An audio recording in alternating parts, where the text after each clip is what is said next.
যুবক ভাইদের তোমাদেরকেও শক্ত কথাই শুনতে হবে, ফিরতে হবে, একজন একজন করে হোক।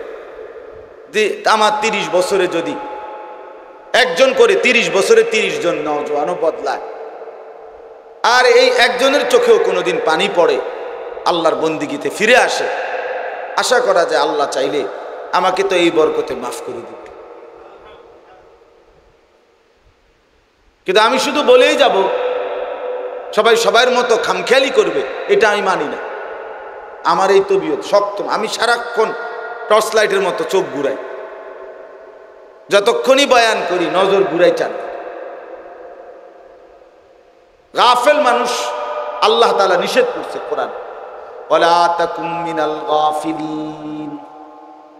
বন্ধু আমার গাফেল হবেন না। নবীকে বলছে, নবীকে, যে নবী 24 ঘন্টা আল্লাহর ইবাদত করতেন তাকে পর্যন্ত আল্লাহ আবারও বলছেন আপনি গাফেল হইয়েন না। তিনি গাফেল হইছে কখন? হ্যাঁ, নবীজি প্রতিদিন 2 ঘন্টা গাফেল থাকতেন, অমনোযোগী থাকতেন আল্লাহর থেকে, কল্পনা করা যায়? তবুও বলছেন আল্লাহ ওয়ালা তাকুম মিনাল গাফিলিন ওয়ালা তুতি মান আগফালনা কলবাহু আন যিকরিনা। আল্লাহ বলে যার অন্তর আমি আল্লাহর স্মরণ থেকে গাফেল, আপনি বন্ধু তার সাথে বসবেন না, এমন ফালতু মানুষের লগে বইবেন না। 7 ঘন্টা বেটা তোর লগে হাঁটলাম, তুই একটাবার আল্লাহর নাম নিলি না।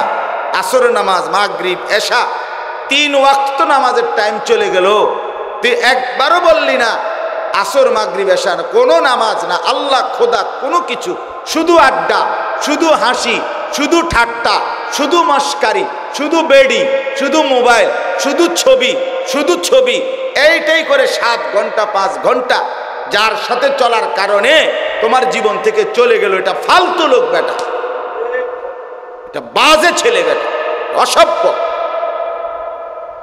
এটা হাইওয়ান বেটা, তুমি তার সাথে চলবা কেন বেটা? মানুষ এত ফালতু হয় কি? মানুষ এত গাফেল হয় কি? মানুষের বিশ্রাম দরকার, তো বিশ্রাম কি আমরা নেই না? বিশ্রাম কি আলেমরা, ওলামারা, আউলিয়ারা কেউ নেয় না? মানুষের বিনোদন দরকার, তো হালাল স্ত্রী আছে না? মানুষের হাসি ফুস আনন্দ দরকার, তো হালাল বন্ধু, নেককার বন্ধু, বাচ্চা কাচ্চা অথবা নিজের একান্ত জন আছে না? তাইলে এটা কেমন কথা? এটা কেমন আড্ডা? এটা কেমন বন্ধুত্ব? এটা কেমন ফ্রেন্ড? এটা কেমন একসাথে চলা যে একজন আরেকজনকে জাহান্নামের দিকে নিয়ে যাচ্ছে? আল্লাহ নিষেধ করছে, বলে আতুতিয়া, এমন অপদার্থের লগে বসবেন না, এমন ফালতু মানুষের সাথে বসবেন না। আপনি নবীজিকে নিষেধ করছে, ওয়াসবির নাফসাকা মা আল্লাযীনা ইয়াদউনা রাব্বাহুম বিল গাদাতি ওয়াল আশি ইউরিদুনা ওয়াজহাহু। আল্লাহ তাআলা বলেন, হে নবী, দিবানিশি আপনি তাদের সাথে থাকবেন যারা সকাল সন্ধ্যায় সর্বদাই আমার সন্তুষ্টির জন্য, আমি আল্লাহ তাআলার জিকির, আমার বন্দিগি এবং আমাকে ডাকে, আমাকে নিয়েই ব্যস্ত থাকে, তাদের সাথে চলবে। কোরআনে আল্লাহ বলছে তাদের সাথে উঠা বসা। আল্লাহ আমাদেরকে বুঝ দান করেন। কোরআনুল কারীমের 4 নম্বর পারা 3 নম্বর সূরা, সূরাটার নাম সূরায়ে আলে ইমরান। এই সূরার 2টি আয়াত 96-97 আপনাদের সামনে আমি তেলাওয়াত করেছি। যেহেতু এখন হজ এবং কুরবানি এটারই মৌসুম, হজের মাস, এবং সামনে আমাদের জন্য কুরবানিও, তো বিশেষ করে হজ্জের মৌসুমে ওলামায়ে কেরাম, মসজিদের খতিব সাহেবগণ, মাহফিলের বক্তা ওয়াইজগণ এই যখনই বয়ান করে স্বাভাবিকভাবে হজ্জের উপরে, কুরবানির উপরে আল্লাহর বান্দাদেরকে বয়ান করে, কথা বলে। কারণ শীত সিজনে যখন আমাদের অঞ্চলে ব্যাপক মাহফিল হয়, বড় বড় সম্মেলন হয়, মাহফিল হয়, স্বাভাবিকভাবে আমাদের দেশে তো শীত মৌসুমের ওই 5 মাস 4-5 মাস প্রতিদিন বড় বড় বিশাল বিশাল সম্মেলন হয়। আলহামদুলিল্লাহ, অনেক বক্তারা বয়ান করে, ইন্তেজামও বড় হয়, 2, 4, 5, 10 লাখ টাকা খরচ করে বড়সড় আয়োজন হয়। কিন্তু ওই সময় যেহেতু হজ্জের মৌসুম থাকে না, স্বাভাবিকভাবে কুরবানি হজ এই নিয়ে আলোচনা তেমন একটা হয় না। এই সময়টাই জন্য উলামায়ে কেরাম রমজানের পর থেকে কুরবানির আগ পর্যন্ত বেশি হজের বয়ানের উপরে আল্লাহর বান্দাদেরকে উৎসাহিত করে, যাতে করে মুসলমানের ভিতরে প্রেরণা জাগে, উৎসাহ জাগে আল্লাহর ঘর জিয়ারতের, আল্লাহর ইবাদত পালনে। মনে রাখতে হবে একটা বিষয়, মানুষ মাত্রই স্বাভাবিকভাবে অর্থ টাকা জমিয়ে রাখা, টাকা খরচ নিজের একান্ত প্রয়োজন ছাড়া অন্য কাজে খরচ করতে চাওয়া, এটা মানসিকতাটা কম। মানুষ স্বভাবজতভাবেই মানুষের মধ্যে কিছুটা কৃপণতা, কারো কম কারো বেশি, কিন্তু এটা মানুষের মধ্যে থাকে। এই জন্য কোরআনুল কারীমের মধ্যে ইনফাক ফি সাবিলিল্লাহ, আল্লাহর রাস্তায় আল্লাহর দেওয়া সম্পদ থেকে খরচ ব্যয়, এটার প্রতি প্রচন্ডভাবে গুরুত্ব আরোপ করা হয়েছে। কারণ মানুষ স্বাভাবিকভাবে আল্লাহর পথে খরচ করতে চায় না। যেমন যাকাত, অধিকাংশ মুসলমান এটা আর্থিক টাকা পয়সার সাথে সম্পৃক্ত, এটা আদায় করতে চায় না। কোরবানি এটা যেহেতু আর্থিক সম্পদ, টাকা ব্যয় করতে হয়, এটা সর্বস্তরের মুসলমান ঠিক যতজনের উপরে পুরুষ নারী ফরজ হয়, ওয়াজিব হয়, সবাই আদায় করতে চায় না। দেয়, কোরবানি দেয়, ওই ঘরে মন চাইলে দিল আর কি। বাড়িতে আমরা ঘরে একটা কোরবানি আচ্ছা হইছে, আমরা একজনের দিছে আর কি, তা কোরবানি না করতে দাও, এই মানে এটা দেও না। তো এটা তো আসলে এটা একটা তামসার বিষয় না, এটা তো শরীয়তের বিধান, এটা তো ওয়াজিব। ঠিক এই 5 জনের উপরে ওয়াজিব হইলে 5 জনেই দিতে হইবে। আমনে হেনে টাকা নাই, এই নাই, অহন এই আছি, সেই হইছে, ফোলাগা মাত্র 15 দিন আগে বিদেশ পাঠাইছি, দোতলার ছাদ ডালাই দিছি, এ সমস্ত বাজে কথা বলার কোনো সুযোগ নাই। শরীয়তের বিধান তো বিধান। তাহলে যত মুসলমানের উপরে কোরবানি ওয়াজিব হয়, পুরুষ কিংবা নারী, ব্যাপকভাবে তারা দেয় না, অথচ দিতে হবে, এটা তো ওয়াজিব। যাকাত এটা তো ফরজ, ফরজ ওয়াজিব। হজ যত মুসলমান হজে যায় প্রতি বছর মানুষ, একেবারে প্রত্যেক বছরই ধরে নিলাম যায় তো 50,000, যায় তো 1 লাখ, কিন্তু হজ 16 কোটি মুসলমানের মধ্যে, আপনার 14 কোটি 15 কোটি মুসলমানের মধ্যে প্রতি বছর শুধু এই 50,000 1 লক্ষ লোকের উপরে হজ ফরজ হয়। কথা বুঝছেন না? কি পরিমাণ মুসলমানের উপরে ফরজ? অনেক অনেক অনেক অনেক, আমাদের কল্পনারও বাহিরে। তাহলে এই বিপুল পরিমাণ মুসলমানের উপরে হজ ফরজ হয়, ফরজ এটা, কিন্তু এটা আদায় করার প্রতি আন্তরিকতা, আগ্রহ বোধ করে না। কারণ ওই যে টাকা খরচের বিষয়, এটা সে এই জন্য পাত্তা দেয় না। আমার আগে মাগরিবের আগে মাওলানা বয়ান করছে, খুব সুন্দর, অনেকক্ষণ। ওইখানে মাওলানা সাহেব, আপনারা অনেকে ছিলেনও না, অনেক সুন্দর কথা বলছে ওই সময়। এই হজ্জের উপরে অনেকগুলো হাদিস শুনাইছে। রাসূলুল্লাহ সাল্লাল্লাহু আলাইহি ওয়াসাল্লাম বলেন, যে ব্যক্তি সামর্থ্য ছিল অথচ হজ না করে মৃত্যুবরণ করলো, আমি শুধু তর্জমাটা বুঝাচ্ছি, তো আল্লাহর নবী সাল্লাল্লাহু আলাইহি ওয়াসাল্লাম স্পষ্ট বলছে, সে যেন ইহুদি হয়ে মরলো অথবা খ্রিস্টান হয়ে মরলো। এই দুইটা শব্দ বলছে, ফালিয়ামুত ইনশা ইয়াহুদিয়ান বা ইনশা নাসরানিয়ান। সে যেন মরলো কি হয়ে, হয় ইহুদি নয়তো কি, তার মানে মুসলমান হয়ে মরলো, কাফের হইয়া মরল, বেঈমান হইয়া মরল। আপনি ভয় চিন্তা করেন তো কি পরিমাণ ভয়ানক বিষয়টা, কতটা ভয়ানক বলে। আমি সারা জীবন আমার সংসারটার লেগে কষ্ট করলাম, আমি 4টা পোলা 5টা মাইয়া বিয়ে দিলাম, আমি এতগুলো ঘর বাড়ি বাজার ব্যবসা, কত ঘাম ঝরলো আমার, কিন্তু আমি খামখেয়ালি করে হজ করলাম না। এই বউ বাচ্চা গুলারে খাওয়াইতে গিয়া বাড়ি ঘর বিল্ডিং কেহই নিজের টাকাটা সবটা নিজে বন খায়, বলি না আমি দিয়া সব দিয়া বন কিনালাম, বিজে বিজে খামো, এরুমনি। মানুষ তার উপার্জনের সব টাকা নিজের পেটে রুকানে লেগে ইনকাম করে। কথা বলেন না কেন? স্ত্রী সন্তানের জন্য মানুষ সবটুকু কোরবানি করে। কত মানুষ, কত অভিভাবক, পরিবারের প্রধান বাচ্চা কাচ্চার মুখের দিকে তাকাইয়া নিজের সুখ আহ্লাদ সব কোরবানি করে দেয়।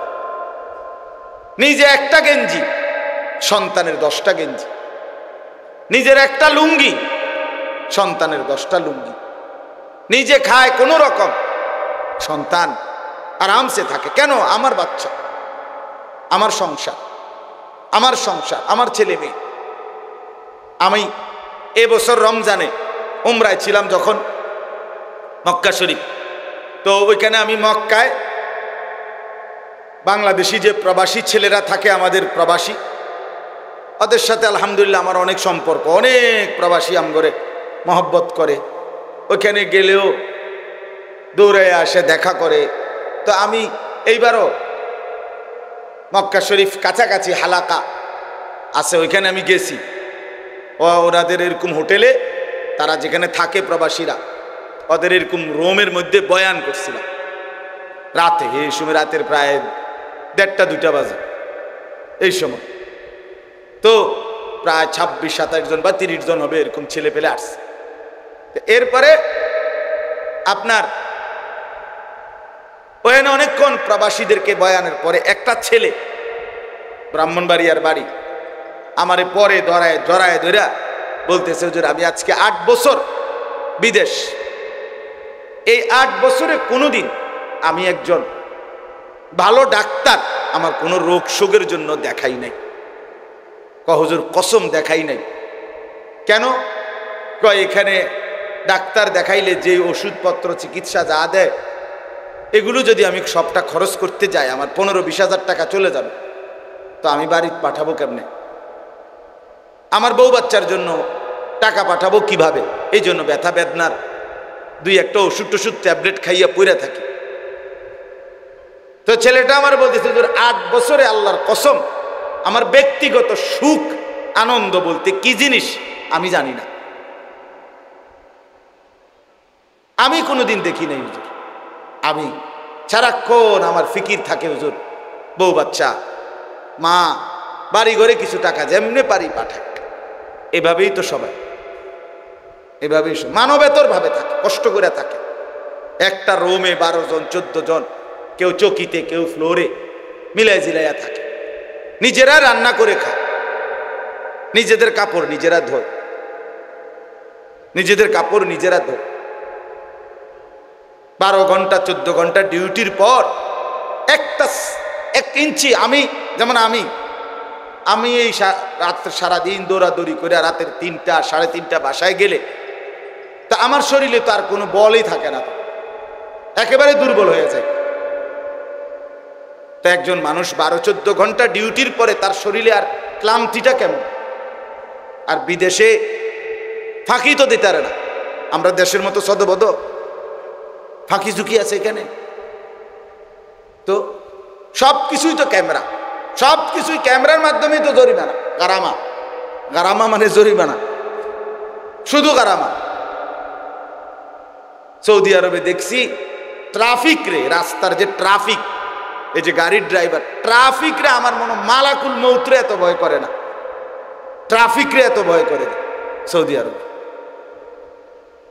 এতটা কঠোর ট্রাফিকের আইন। তাইলে আমার বলার উদ্দেশ্য হলো, এত কষ্ট করে একটা মানুষ জীবনের সবটুকু পরিবার, স্ত্রী, সন্তান সবার জন্য দিয়ে দিল, বিনিময়ে যদি কবরে গিয়ে শুনে তার মরণ ইহুদির মরণ হইল, খ্রিস্টানের মরণ হইল, বেঈমানের মরণ হইল, আহা আফসোসটা কেমন হবে? কথা বলেন না? হায় হায় রে, 3টা ফুট বিদেশ পাঠাইলাম, 3বারও 36 লাখ টাকা ব্যবস্থা করতে আসছি, হজের বুঝি 5 লাখ টাকা ব্যবস্থা করতে পারলাম না। হইলে কথা বুঝছেন না? তখন আফসোস করবে কিনা? তখন তো এটা বলবে, আহারে কি করলাম রে, হায় হায় এরম জানলে তো এত বড় ভুল আর করতাম না আমি, বোকামিটা কি বোকামিটা করলাম রে।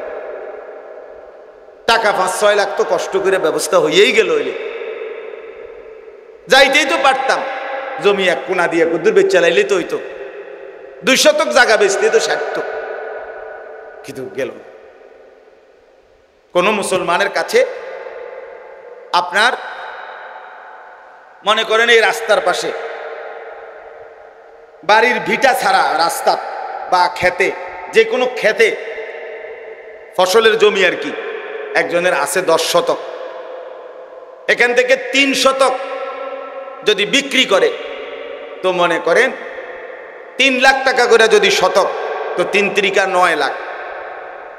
একজন মুসলমান আল্লাহর ঘরে যাওয়া থাকা আসা এইটুকুর জন্য যে খরচ, আর ওই সময়টা তার স্ত্রী সন্তান পরিবার পরিজনের জন্য যেই টাকা খরচ লাগে, বাজার, ওষুধপত্র, গ্যাস বিল, বিদ্যুৎ বিল, পানির বিল, বই খাতার টাকা টোকা মিলাইয়া 1.5 মাস, এই 1.5 মাসে যদি কারো ফ্যামিলির, মনে করেন আমি, তো আমার ফ্যামিলিতে আমি, আমার বিবি আর আমার ছেলে মেয়ে 4 জন, তো আমরা 6 জন, তো 6 জন মানুষ যদি 2 মাস বাজার সাজার এই সব কিছু লাগে, যা ওষুধপত্র মিলাইয়া জরুরি যা মৌলিক যা লাগে, কত 2 লাখ, 2 লাখ টাকা লাগবে।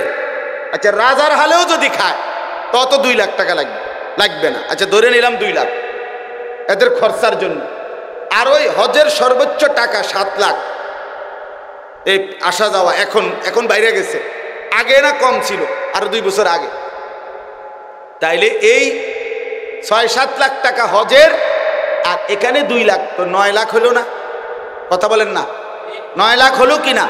তাহলে এখন এই লোক, যেই লোকের এই 2 শতক 3 শতক 4 শতক জমি বিক্রি করে বউ বাচ্চার খরচ এবং হজের খরচ মিলাইতে পারবে, তারপরেও অতিরিক্ত আরো জমি তো আছে, না 10 শতক জায়গা আপনি বেচলেন 3 শতকে না, তা আরো 7 শতক, আরো 6 শতক, আরো 5 শতক জায়গা আছে কিনা বলেন? তো এইটা ছাড়া আপনার আর জমি নাই, আর ইনকাম নাই, আপনি কি সারা বছর চিড়া চাবান? তো আরো ইনকাম আছে, তার বাজারে দোকান আছে, তার ব্যবসা আছে, তার কৃষি ক্ষেত খাবারে যে ধানগুলো হয়েছে এবার, এই সবটি ধান কোনো ওনার নিজের ঘরে রান্নার জন্য না, বরং কিছু বেচবো সময়ে সময়ে, আছে না? এমন কি আছে? এই সবগুলো মিলাইয়া তো আরো টাকা আছে, কিন্তু শুধু কিচ্ছু নাই, শুধু এই 10 শতক বসত দুইটা জায়গার অতিরিক্ত এই 10 শতক জায়গা দিয়ে এক অংশ বিক্রি করলেই পরিবারের খরচ, হজের খরচ মিলানো যেত। এখানেই আরো জমি আছে, আলগাড়ি বাদে দিলাম, টাকা টুকা সব বাদ, শুধু এটুকু থাকার কারণেই আল্লাহর কসম ওই মুসলমানের উপরে হজ ফরজ।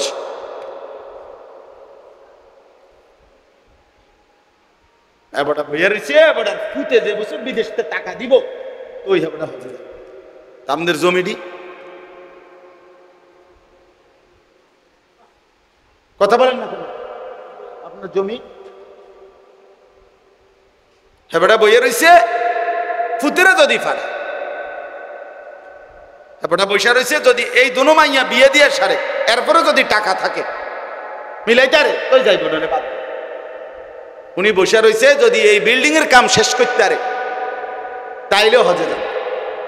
উনি বসে রয়েছে, বাড়িতে মোট জমি হলো বসতে 20 শতক, তার চাচার লগে দিয়ে আরো 10 শতক আছে, এ জমিয়ান যদি কিনতে আরে আল্লাহ আল্লাহ করিয়া, তাইলে বাড়িটা একটু সুন্দর হয়, গেটটা সুন্দর হয়, ওয়ালটা সুন্দর হয়, এরপরে হবে হজে যাইব। হ্যাঁ বাবা মুসলমান, হজ ফরজ হওয়ার সাথে এগুলোর কি সম্পর্ক? ছেলের বিয়ে, মেয়ের বিয়া, ছেলের বিদেশ, বাড়ির বিল্ডিং, জমি ক্রয়, এগুলোর সাথে হজ্জের কোনো সম্পর্ক আছে কি? আল্লাহ আমাদেরকে বুঝার তৌফিক দান। এই জন্য বললাম এটা গুরুত্বপূর্ণ, অনেক গুরুত্বপূর্ণ বিষয় হজ। আমি শুধু একটা মাসালা বললাম, এখানে এটা পুরা অগণিত ফতুয়া এখানে আছে। তো আমি বুঝানোর জন্য বললাম, আপনার একটা স্যাম্পল বললাম আর কি। আপনি এবার চিন্তা করেন 20 শতক 30 শতক জায়গার মধ্যে 2-4-5 শতক জায়গা বেচ্চা হজে যাওয়া যাইতো, এরকম মুসলমান সামর্থ্যবান বাংলাদেশে 16 কোটি 12 কোটি মুসলমানের মধ্যে সর্বোচ্চ 10,000। বুঝছেন না কথাটা? হ্যাঁ, এরকম মুসলমান বুঝি অভাব পড়ছে? অসংখ্য অগণিত মুসলমান, অগণিত মুসলমানের উপরে হজ ফরজ, কিন্তু সে গুরুত্ব দিচ্ছে। বললাম এটা খামখেয়ালি। মনে যদি একান্তই দুনিয়ার সব শেষ করে যদি একান্তই মন চায় তাইলে যা, এটা একটা বাচ্চা, তা ঠিক আছে। আর জন কোনো কামে নাই তো ঠিক আছে যা, টাইনা টুইনা কোনো রকম টাকা মিলাইয়া আল্লাহর ঘর দেখে যা। এটা কি মানে এই একটা খামখেয়ালি কথা? এটা ফরজ না তো? 5 ওয়াক্ত নামাজ এটা খামখেয়ালি নাকি ফরজ? তো হজ তো ফরজ, যাকাতও তো ফরজ। এই জন্য আমি আপনাদের কাছে অনুরোধ করলাম, প্রথম আরো অনেক মাসআলা আছে হজ্জের, কোরবানির, কিন্তু এটা আপনাদেরকে বললাম। আচ্ছা